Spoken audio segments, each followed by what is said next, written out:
tres reflexiones, ¿no? Que tienen que ver primero con cuál es el pasado del arbitraje, y en particular del arbitraje en línea o el arbitraje virtual. Luego, cuál es el presente y los desafíos actuales en medio de la pandemia, los confinamientos, ¿verdad? La crisis sanitaria, la crisis económica. Y finalmente, cómo veo de la mano con autores importantes en el medio internacional de qué es lo que pueda pasar con el desarrollo del arbitraje en línea en los próximos años, digamos, que están por venir y que no van a ser muy largos en realidad. Respecto a la historia, una reflexión general tiene que ver con que, bueno, el ser humano hace miles de años que resuelve disputas, ¿verdad? Lo hace de muchas maneras diferentes. Por ejemplo, en nuestro contexto, en la región andina, los métodos tradicionales de resolución de disputas tienen que ver en mucho, por ejemplo, con las teocracias de la época, con consejos de ancianos, ¿verdad? O con brujos o chamanes, o gente que decía que interpretaba la voluntad divina, ¿no? A través de múltiples métodos. Por ejemplo, uno clásico era la lectura de las hojas de coca. Y con el advenimiento de la conquista o la invasión española, pues fueron otros métodos de resolución de controversias que tenían que ver más con la imposición de audiencias, ¿no? Al modelo europeo continental de la época, y de audiencias conformadas por gente designada por la corona que tenía el encargo, la posición de resolver controversias de cierta importancia. Eso generó que entre nosotros el modelo de procedimiento sea un modelo muy escrito, ¿no? En particular porque la última apelación en los pleitos durante la colonia se veían por la Real Audiencia en Madrid, y eso generaba que efectivamente tenga que transcribirse todas las actuaciones del procedimiento para que finalmente pueda ser visto ultramar, ¿verdad? Con papeles que viajaban por el mar durante muchos meses para lograr finalmente una decisión final. Este procedimiento no cambia demasiado con la República, sigue siendo un procedimiento básicamente escrito, mientras que, por ejemplo, en otro contexto, porque siempre voy a ir comparando con el contexto centralmente anglosajón, en la medida que el arbitraje en mucho surge históricamente en el mundo anglosajón, particularmente en Inglaterra, ellos tienen un sistema diferente porque es un sistema basado en jurados, ¿no? Y varios autores ingleses nos recuerdan que el sistema de jurados allá tiene pues ya cumpliendo unos 900 años, ¿no? Desde el siglo XII, que Henry II nominó a 12 señores feudales para 12 caballeros para resolver disputas sobre tierras. Y ese es el primer antecedente del jury anglosajón, ¿no? ¿Y por qué les cuento esta historia? Porque en los últimos, si toman ustedes como referencia el siglo XII hasta ahora, han pasado casi 900 años, y si toman como referencia el advenimiento de la República en nuestros países de la región andina, pues ya han pasado más de 200 años en casi todos los casos. Nosotros cumplimos 200 años de República el próximo año en Perú. Hemos tenido procedimientos o basados simplemente en la escritura de actuaciones o basados en tradiciones más de corte oral frente a un jurado. Pero son procedimientos que han tenido ambos una localización muy clara, que es el edificio de la Corte, ¿no? El famoso Palacio de Justicia. Este primer antecedente importante cambia radicalmente ahora con un movimiento de deslocalización. En el arbitraje internacional, primero, ya desde hace algún tiempo, y en el arbitraje local entre nosotros, producto de la pandemia y los confinamientos, hemos deslocalizado la resolución de disputas. Ya no es más el caso que tenemos que ir a reunirnos juntos en un edificio físico, sea el Palacio de Justicia para los litigantes en el derecho jurisdiccional común, sea en una sala de audiencias arbitral para los litigantes en un arbitraje, sino que esto ya, la conexión, digamos, material y física, se ha deslocalizado. Y eso trae consecuencias muy importantes, no solamente en la técnica, sino también retos muy importantes desde el punto de vista de los derechos en concurso, de los derechos procesales en concurso, y eventualmente de un derecho sustantivo como el derecho al debido proceso, como voy a adelantar en un momento. Pero me parece interesante esta historia porque además no es que abruptamente, ¿no es cierto?, ahora, 2020, hayamos caído en algo así como procedimientos virtuales, sino que esto se venía haciendo en el mundo ya desde la década de los 90, en particular segunda mitad de los 90, la Asociación de Arbitraje Americana, por ejemplo, o el Colegio de Abogados de los Estados Unidos, el famoso ABA, o por ejemplo la Oficina Mundial de Propiedad Intelectual, ya habían empezado a lanzar procedimientos, ellos les denominaban ADR, ¿no? Los Alternative Dispute Resolutions, en los que había un componente virtual, ¿no? De los antiguos procedimientos alternative, ¿no? Alternativos a la judicatura, a procedimientos de alternancia, pero basada tímidamente en Internet, ¿no? Desde fines de los 90 ya hay un cierto desarrollo de Internet que se catapulta, digamos, a partir de la década del 2000. Así que esto no es tan nuevo y hay una experiencia de unos 20 años en el mundo sobre cómo manejar procedimientos alternativos que tienen un componente en línea más o menos importante. Sin embargo, nos viene este momento en el que la pandemia lo acelera todo, ¿no? Incluso tanto en los Estados Unidos como en Inglaterra y otros países con más desarrollo material, ya existían mecanismos de resolución de controversias en línea y existían mecanismos de arbitraje también en línea, pero en particular en el arbitraje comercial internacional eran muy poco usados, ¿no? Recién, por ejemplo, UNCITRAL empieza a partir del 2010 a nombrar una comisión para estudiar guías sobre los métodos alternativos de resolución de disputas en línea. En el año 2013 hace unas reglas sobre ese tipo de procedimientos y en el 2016 genera unas notas técnicas sobre el particular. Pero miren que ya es la última parte, ¿no es cierto? Esta historia es de los últimos 10 años. Si bien se hacen las guías y las regulaciones, pues no son adoptadas en el mundo en realidad como una práctica frecuente, sino que más bien infrecuente y más bien híbrida, ¿no? Donde básicamente en los últimos 5 u 8 años la fase escrita del procedimiento arbitral, estoy pensando en el arbitraje comercial internacional, me parece que también es el caso del arbitraje de inversión, se hace electrónicamente y nadie lo discute. Y la parte oral típicamente se hacía con audiencias físicas, ¿no? Donde era complicado en el arbitraje internacional, que las partes estaban en diferentes puntos en el mundo, los árbitros igualmente y el centro de arbitraje igualmente, era complicado coordinar las agendas. Sin embargo, la práctica común era coordinar con muchos meses de anticipación una semana, por ejemplo, en una ciudad X en el mundo, para que todas las partes de la semana fueran a vivir allí, por decirlo así, y hacer las actuaciones arbitrales en la fase oral, ¿no? Entendido que ya se habían hecho todos los arreglos de la organización escrita del arbitraje y se había agotado toda la parte de presentación de documentación. Ese es el antecedente, pero digamos, esto no es nuevo. Y incluso en el arbitraje internacional comercial ya se hacían audiencias virtuales también, de manera, diría yo, minoritaria, pero se hacían algunas. En particular cuando, por ejemplo, había alguna buena razón para que una parte no comparezca o un testigo no comparezca, como por ejemplo una persona que está seriamente enferma y no se puede movilizar o no puede soportar muchas horas de viaje en un avión. En esos casos se tomaban testimonios o una persona por alguna razón justificada, como un testigo experto, no podía concurrir, pues se hacía una audiencia virtual. Así que había cierta experiencia, pero no era la regla, digamos, en la práctica del arbitraje internacional. El segundo momento es este, ¿no?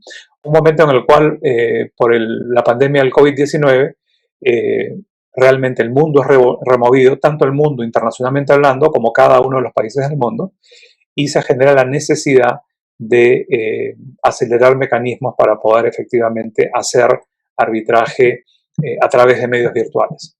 Y aquí hay que hacer una distinción importante, y es que el arbitraje por medios virtuales hoy día es un arbitraje híbrido, ¿no?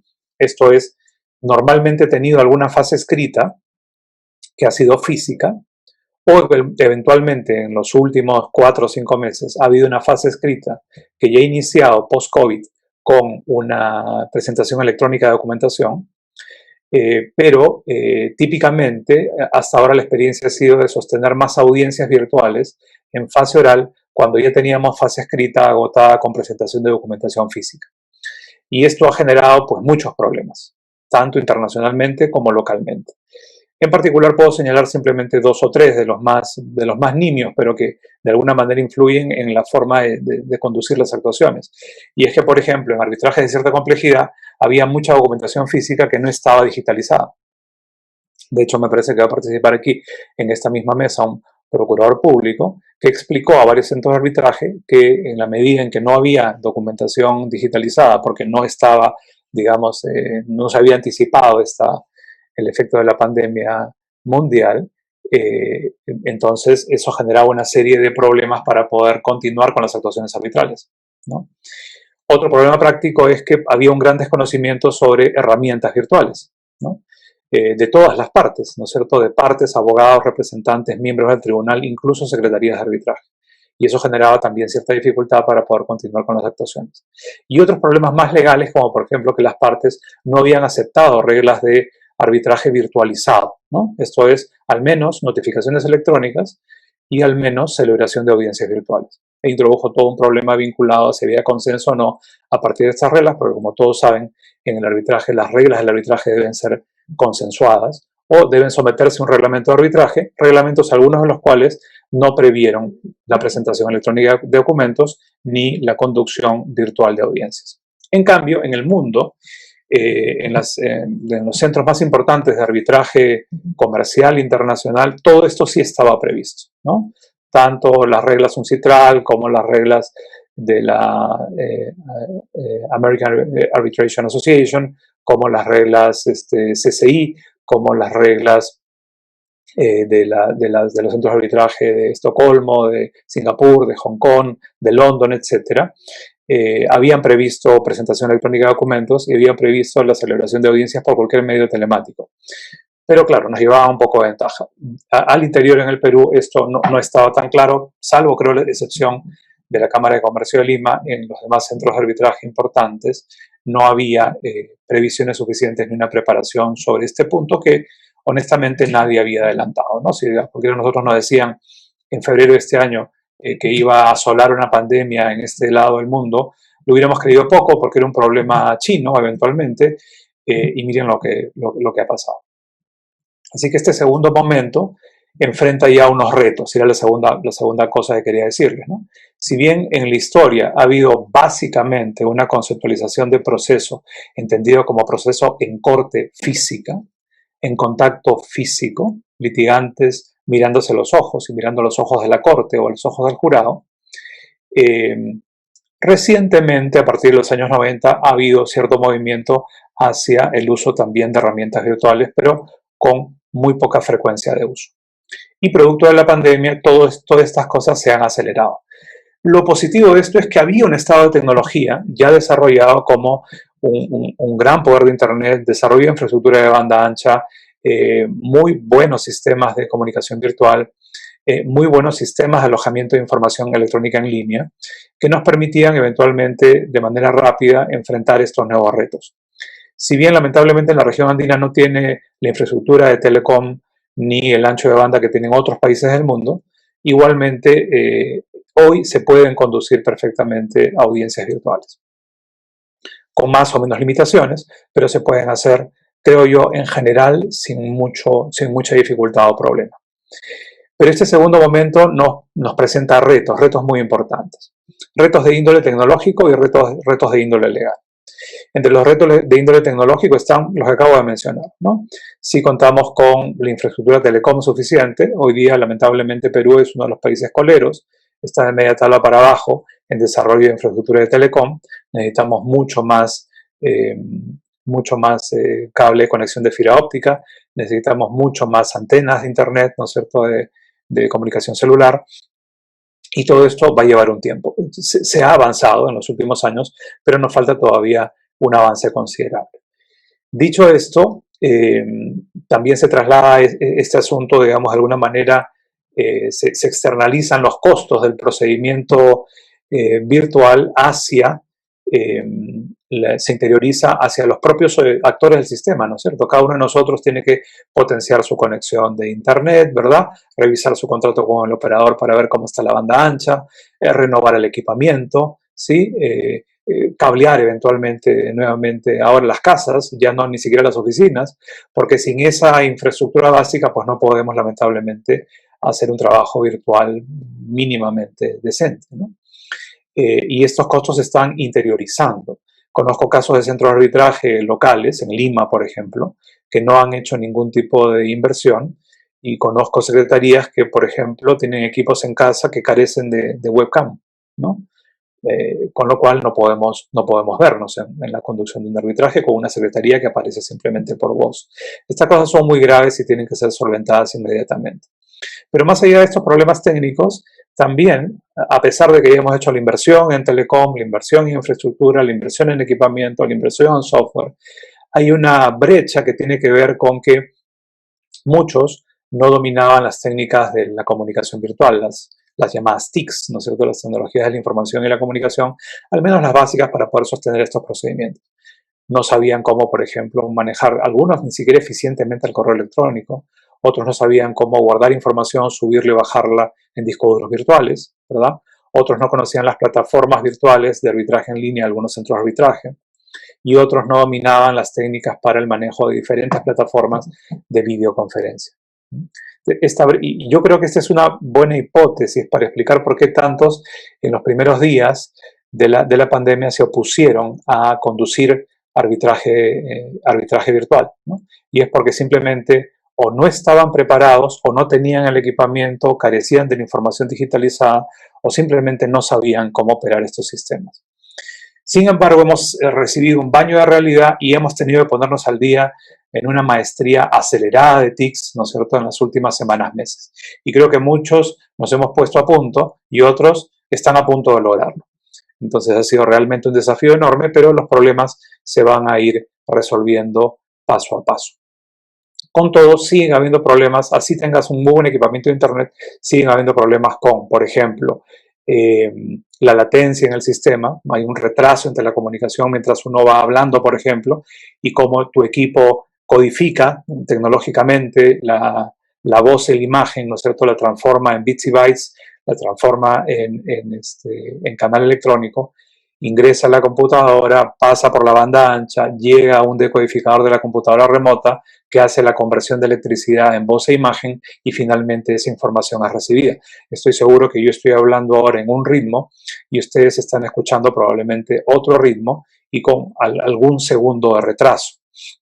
Esto se llama latencia y esto genera a veces muchos problemas cuando la comunicación de banda ancha o el equipamiento no es el correcto.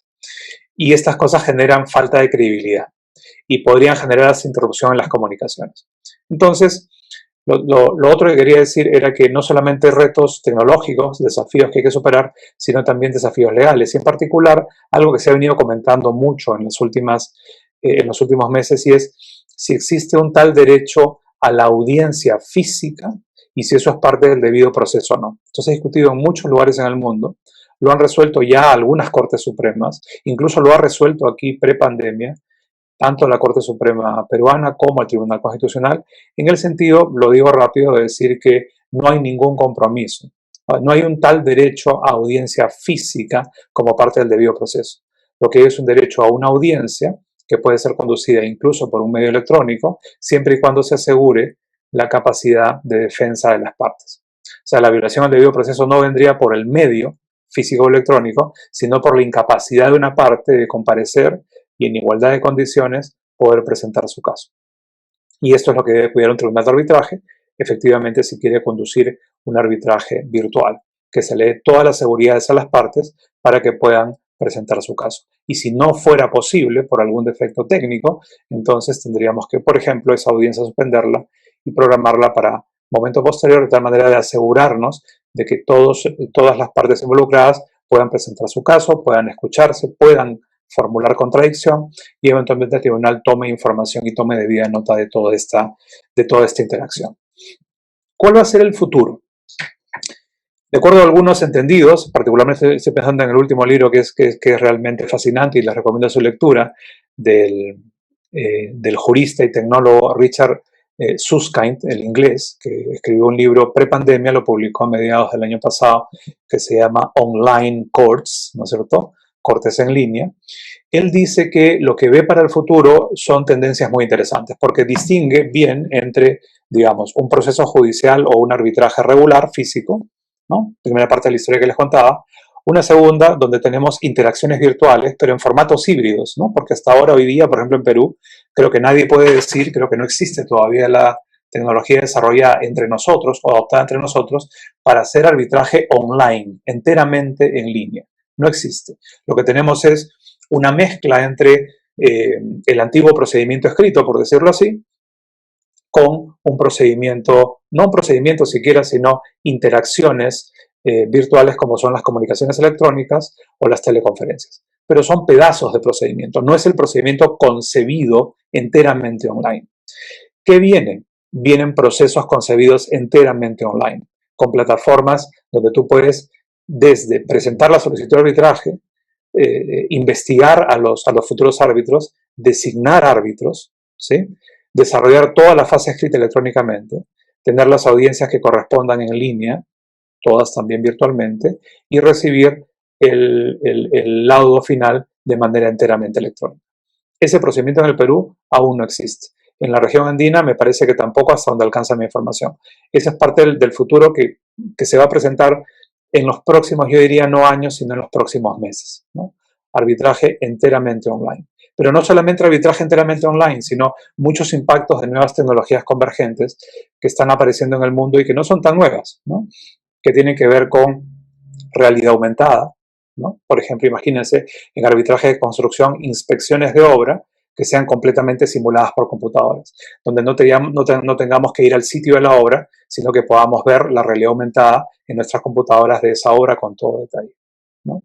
Cosas como estas, entre otras que cita muy sugerentemente Susskind, por ejemplo, la telepresencia, que Susskind dice que ya ha estado en varias sesiones de telepresencia, no son como esta, ¿no es cierto? No son comunicaciones virtuales 2 dimensiones, sino que son comunicaciones holográficas en 3 dimensiones, donde parece que tú estás al lado de otra persona, la ves en 3 dimensiones, hablas con ella, solo te falta tocarla, pero esa persona está miles de kilómetros distante a donde tú estás. La telepresencia se está desarrollando, parece que agresivamente, al menos en Inglaterra.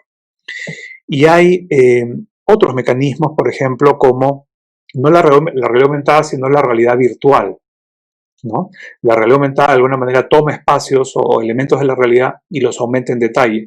En cambio, la realidad virtual es, por ejemplo, algo como lo que en este momento tenemos en la dimensión virtual, ¿no es cierto? Ustedes ven de mí una imagen que en realidad no soy yo, ¿sí? Pero hay una cierta virtualización de la imagen.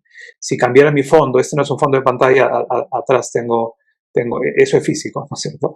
Pero a veces uno no lo sabe porque se ponen fondos virtuales, ¿no? Entonces se pueden recrear virtualmente una serie de espacios también y eso se está usando y se va a desarrollar.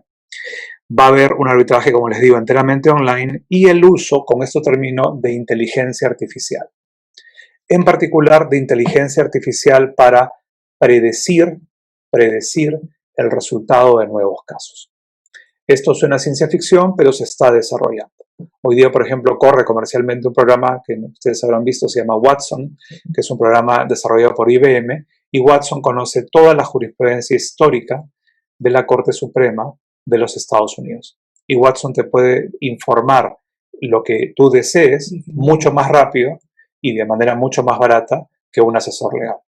Si a Watson tú le pones un algoritmo que aprenda a predecir situaciones, ya que tiene una base de datos completa, mucho más completa que cualquier ser humano puede retener en la memoria, podría empezar a predecir resultados judiciales en el futuro.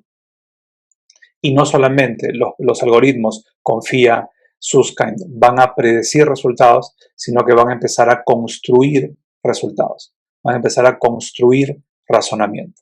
Con lo cual, me parece que árbitros aquí presentes, para las árbitras no aplica, pero digamos, voy a usar la metáfora, tendremos que poner las barbas en remojo, porque Susskind y otros consideran que estos avances los vamos a ver antes de los próximos 10 años.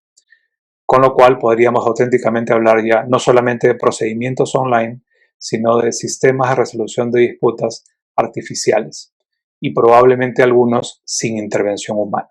Muchísimas gracias, que estén muy bien de salud, cuídense.